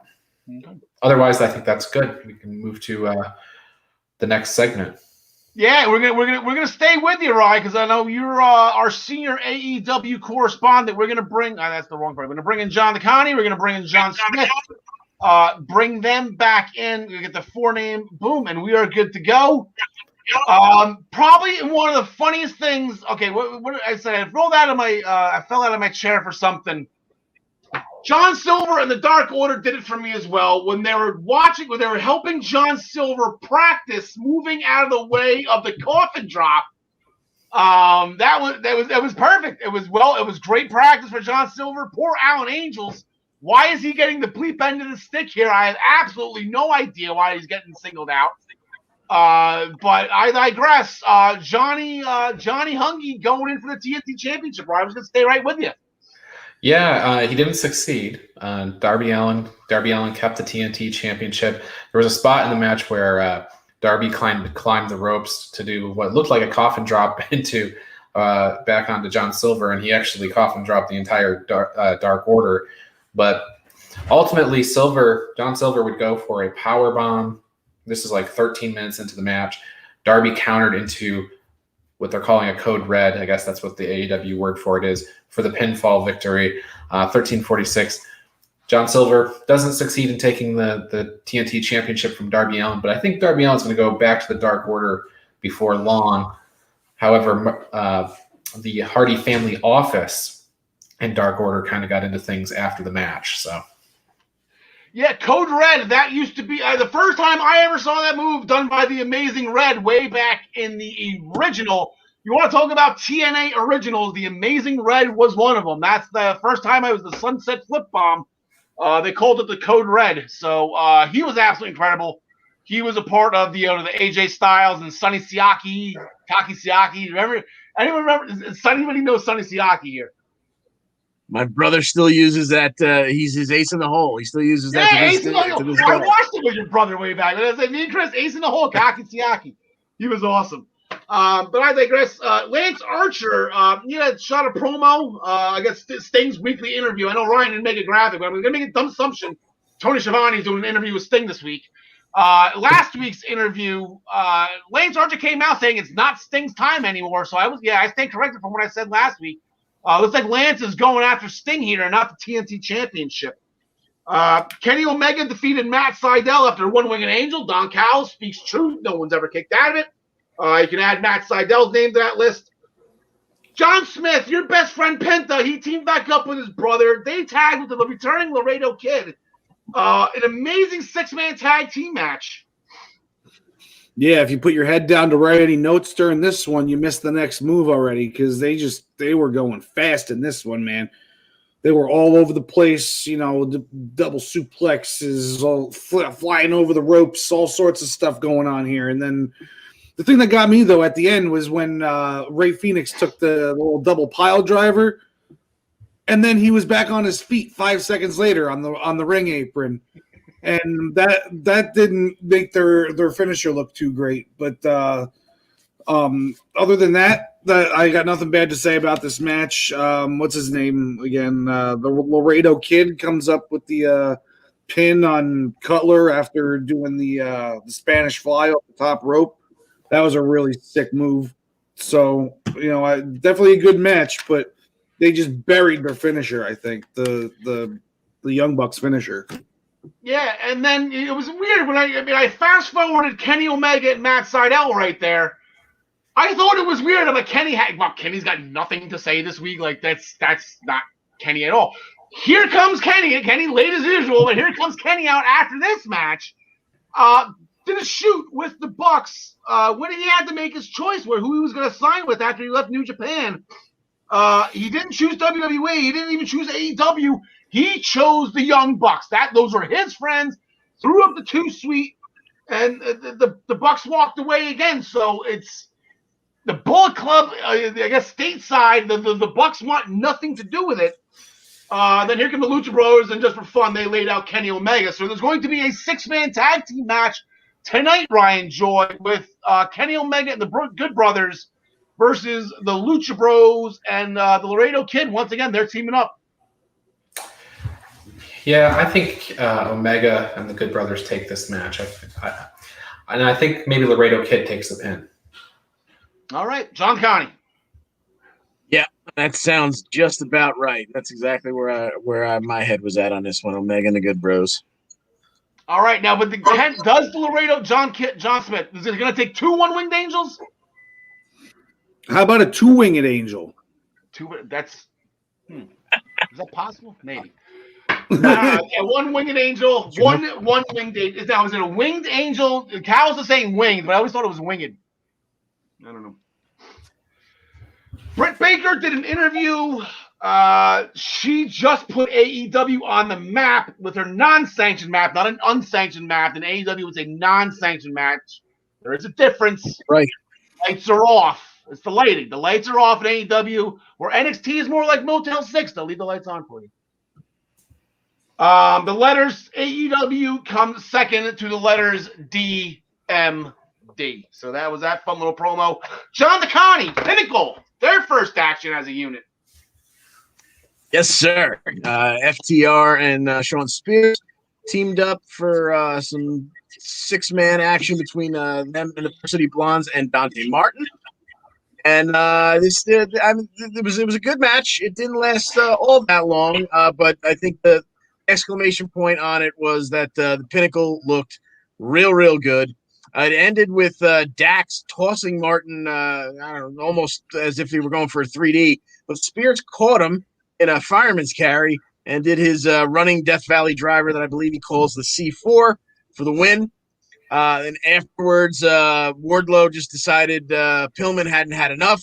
So I don't know what he did. He kind of choked, goozled him, grabbed him off the the turnbuckle, and I don't know if he hit him with a knee or something. The camera work was a little wacky, but they just kind of beat him up, tossed him out, and MJF got the little time to bleep talk Chris Jericho, and promised that this week he will be giving gifts to all the members of the Pinnacle. Well, I believe that was the one Brad Cassidy was thinking, right? And I didn't even put it in here. Yeah, the Pinnacles, they're getting gifts from MJF, so they're going to have their in-ring segment, probably the top of the hour. They're usually the 9 o'clock act, right? Whoever the Inner Circle is. They'll take over for the Inner Circle, right? So they're going to be right there. Team Taz says they hashed everything out. All is good with Team Taz after Brian Cage's show of respect to Sting last week. You don't do that with Taz. You don't show respect. QT Marshall did an interview. He's frustrated. Apparently, Cody is making him work nonstop with some pretty petty chores here, John Smith. Did you feel for Cody, for QT Marshall, or are you just as pissed as he is? That, if you were QT, like, would you not want to fight Cody too? Who do you got? But having an exhibition. Let's just go. Arn Anderson's the referee. I set you up for this one. There we go. Well, QT Marshall dug his own grave the second he decided to be friends with Cody Rhodes in the first place. He shouldn't even blaming QT for this. Yeah. You make dumb choices, you have to pay dumb consequences. Which is now a loss to Cody Rhodes with Arn Anderson as the referee, correct? Of course. Okay, Ryan Joy. Cody Rhodes gets the win here. John DeConnie. Cody. All right, speaking of Cody Rhodes, here goes AEW ripping off Miz and Mrs. Like, are you kidding me with this? Cody and Brandy have their own reality show. Like, okay, so it's called The Roads to the Top. Fun, cute name. But yeah, the TNT is all in with Cody Rhodes, and they're putting them on game shows, they're putting them on. So here's the ratings war. We got, not only AEW versus Raw, I guess we'll just put that on the Miz's show. You got the two reality shows going head to head, and then you have the Big Show versus Cannonball, right? Is that the big? I don't know how Cannonball did in the ratings with the Miz's host, but man, wow, it's John. I feel like you kind of threw up a little in your mouth when you saw that, John Smith. Yeah, I thought they were going to call it Myth and Mythith. Yeah, John DeConnie. Just one point there. During the layout of the new reality show, Brandy makes a point of saying that it means the world to her to be the first Black person to be a part of the Rhodes family. Sapphire?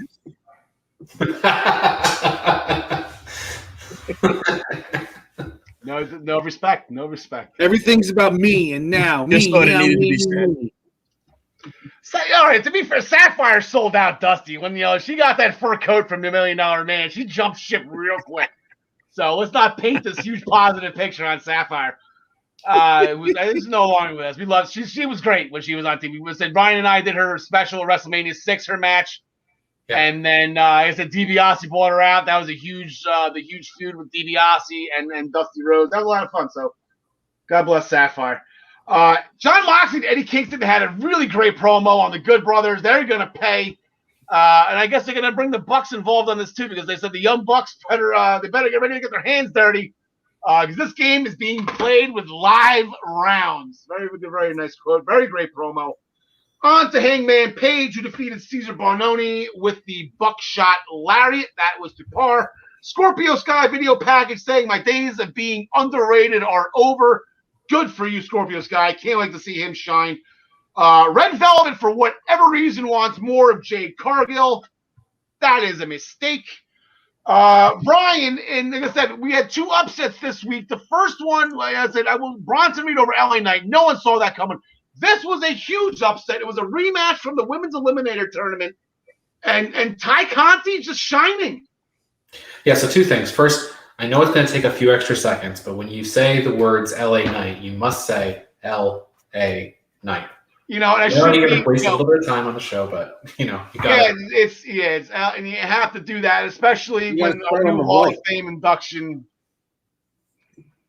Yeah. Okay. So yes. So if you were to go to minutestobelltime.com after Dynamite had concluded and you were looking through the results, you would have come to the section that says Nyla Rose defeats Tay Conti, and then you read the details and it says Tay Conti hit the DDT for the pinfall victory.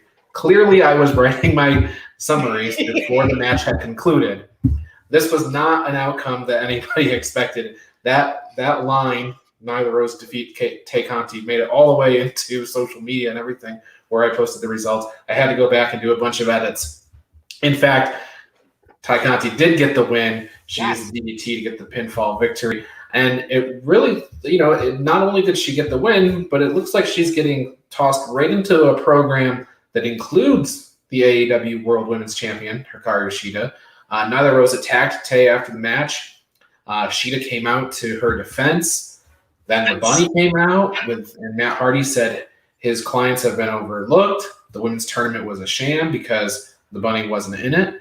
And so now we have this week, you're probably going to get to it here, but you've got the tag title match. Go for it. So this week we have a tag team title match. We got Shida and Tay Conti versus Nyla Rose and the Bunny. So, and then I assume many more matches after this ultimately to take Tay Conti versus Shida. But in this match, I think we've got Shida and Conti. Okay, so I'll go with the faces on this one too. I'm gonna go two things on here. One, I don't think this relationship with Nyla Rose and Vicky Guerrero is working out all too well for Nyla. She has not done anything, John DeConnie, since coming into of this partnership with Vicky Guerrero. She was champion before Vicky, and now she's off TV. She's losing tournaments, and now she just lost to Tay Conti, somebody she handled in that tournament, but she didn't win it. So what are we doing with Vicky Guerrero here? Like, why is Nyla? I'm starting to worry for Vicky Guerrero because, at some point in time, Nyla is going to realize, that this all corresponds with the Vicious Vixens teaming up, and this can mean bad things for Vicky. And because, yes, there has been nothing good. I expected so much more out of this collaboration, and it just hasn't been happening. And I don't think it gets any better this week. I agree that we'll probably get Shida and Conti going over here. Yeah, it really, John Smith, two more things. I said two before, but I actually just thought of something right now. Really tough to bet against the Bunny at Easter. I'll go with that. But how much does Hikaru Shida hate Nyla Rose? Like, this feud ended months ago, if not last year. And Shida's just like, you know what? I feel like hitting Nyla Rose with my kendo stick again. And why? She just keeps on kicking. So Hikaru Shida absolutely hates Nyla Rose. It's incredible. Hey, join the club. So, I mean, I'm not very fond of Nyla Rose either. So I'm a big fan when Shida comes out and does stuff like that. I got the heels winning this tag match though, due to Matt Hardy interference, most likely. Okay. So you're gonna bet on the Bunny during Easter week. I like that. I like your style. El Carl, do not forget that Nyla Rose stole Shida's kendo stick for a good period of time. So that's a lot of reason to throw some hate Nyla's way, I guess. John DeConnie, Arcade Anarchy. It's going to be Miro Kip Sabian versus Chuck Taylor and Walking Xanax. Miro is just such a treasure. He really is. I'm gonna have to go with Chuck and Orange Cassidy in this one. As much as I'll be rooting for Miro to crush both of them, I think more likely we'll get some arcade cabinets crushed. Yeah, I was to say this is going to be. They're calling it arcade. They're calling it Arcade Anarchy. It's like a lumberjack match with arcade machines, John Smith. It's still just pinfall submission, right? Yeah, but there's gonna be instead of wrestlers and a lumberjack, you get to go out and play video games and you get thrown out of the ring. Okay. Give me Miro. All right. Ryan, Miro didn't have some very comforting statements to Kip Sabian the last time, when they originated this match. The shot about Penelope being at ringside and having her wife at ringside didn't work for him, and he doesn't care about Kip, he just cares about winning.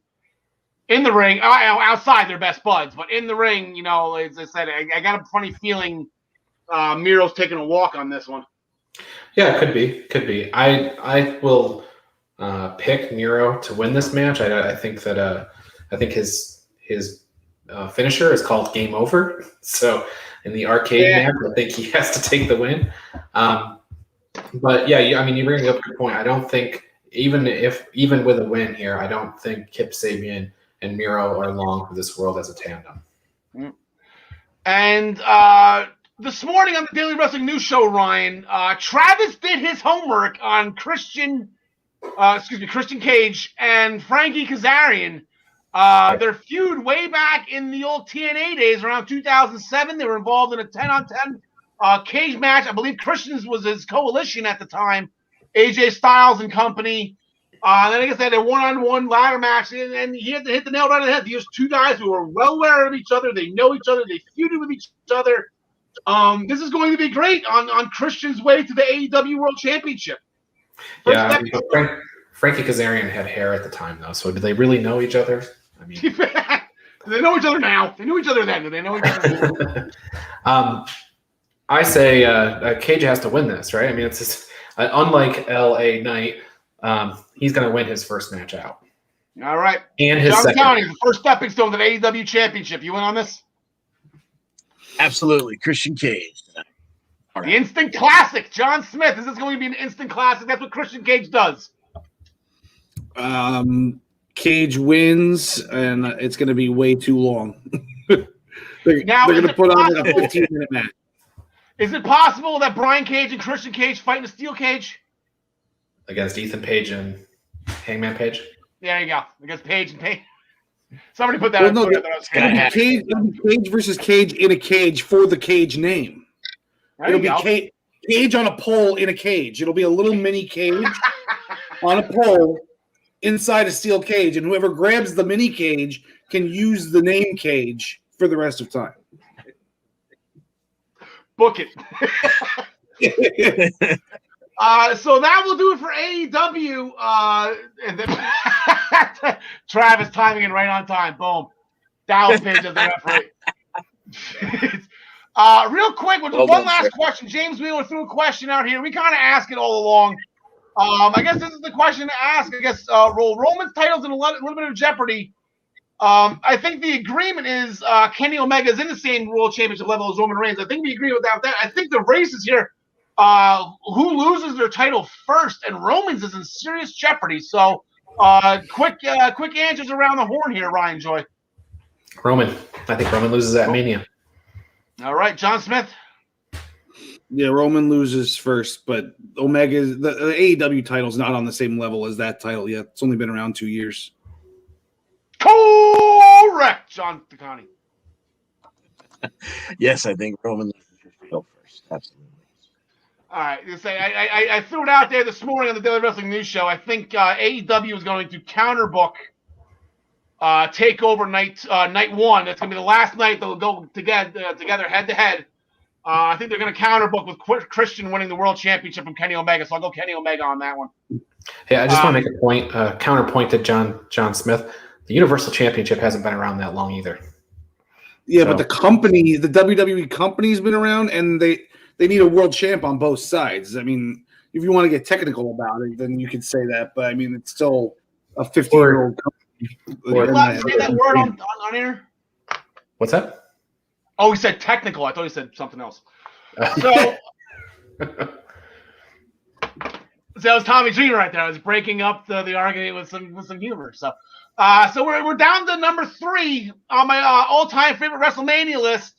I believe there's going to be a show coming up next week, and this match will be featured.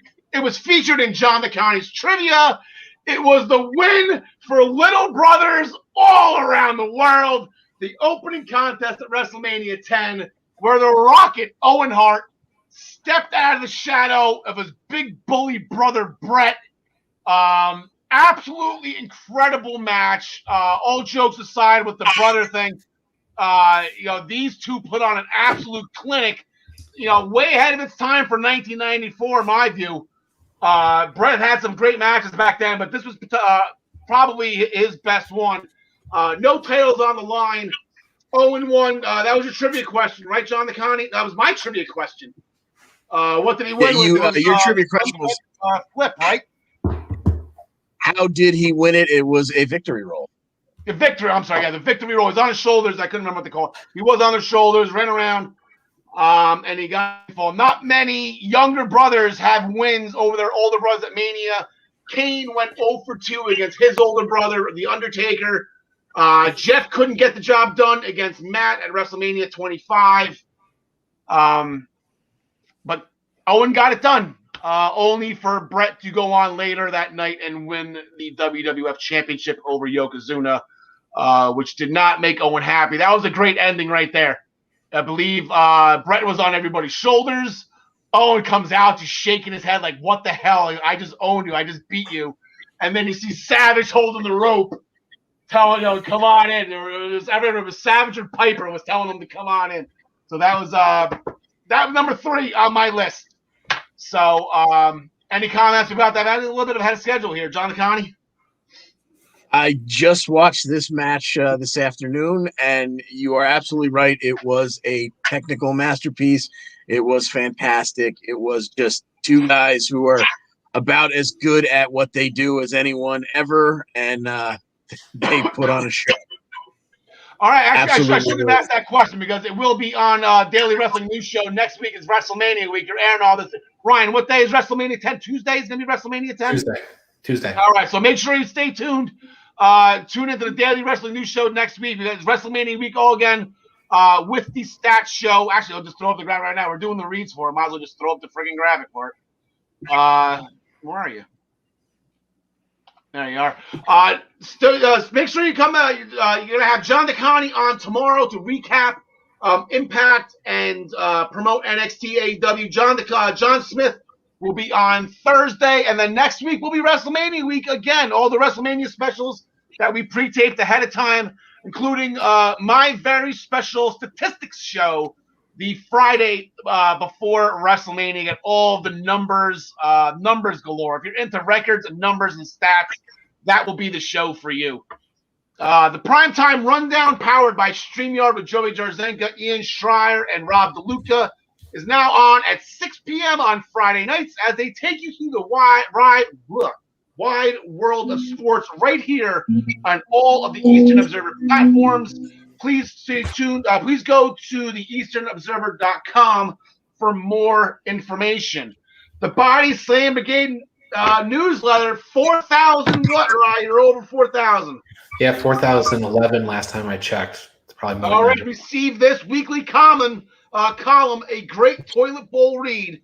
Make sure you go to minutestobelltime.com to subscribe to the Body Slam Brigade, which is by Ryan for you for free. Every Thursday, actually this Thursday is the last article for this, the World Cup of Professional Wrestling. This past Thursday was the International Bracket Final. Right there is Antonio Inoki, WWE Hall of Famer. He is with the Great Muta. He is with, I forget his name. I know Asuka's on the team. I'm pretty sure Shinsuke Nakamura is on the team. They are going to be going up. They got some pretty stiff competition with Team Mexico, with Team what was the other one? Well, you have to read the article to find out. How about that? And the winners actually get the United States champions, who are Texas. Steve Austin, Shawn Michaels, The Undertaker, Booker T, and Jacqueline. I know that team off the back of my head. That team's crazy. See who's going to fight Texas next week in the last article in this installment. Make sure you pick up the Black Cats NYC. Their new album, Free Cake. It was released way back in November. It is doing absolutely amazing in sales. Please make sure you go to these streaming services, Spotify, Pandora, YouTube, Deezer, to get your copy of Free Cake, the new album by the Black Cats NYC. And then this one's for the ladies. If you're upset with the whole process of putting on your eyelashes, let me tell you about these new magnetic and adhesive lashes that my wife is now proudly selling. As you can see, they look just like the eyelashes you put on, but with either an adhesive coating or a magnetic liner with magnets in the lashes, 10 tiny lashes. The process is completely simplified and hassle-free. Please go to Seth's Lovely Lashes on Facebook for more details on these amazing Tory Bell products.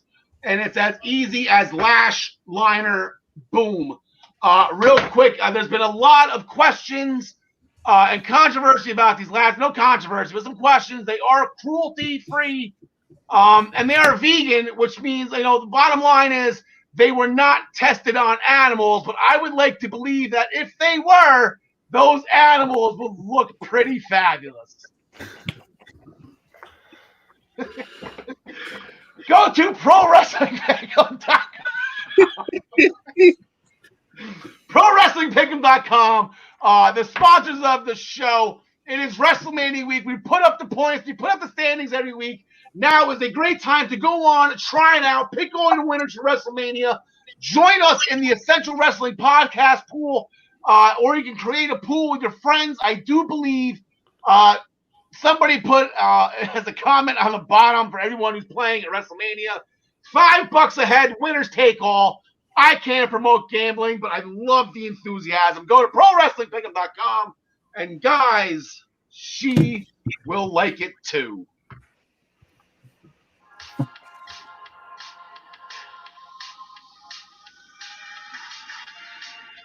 Oh, that money-making music. This was last year's theme at WrestleMania. We're going back to the pirate ship. We're going back. Well, actually, not going back to Raymond James Stadium.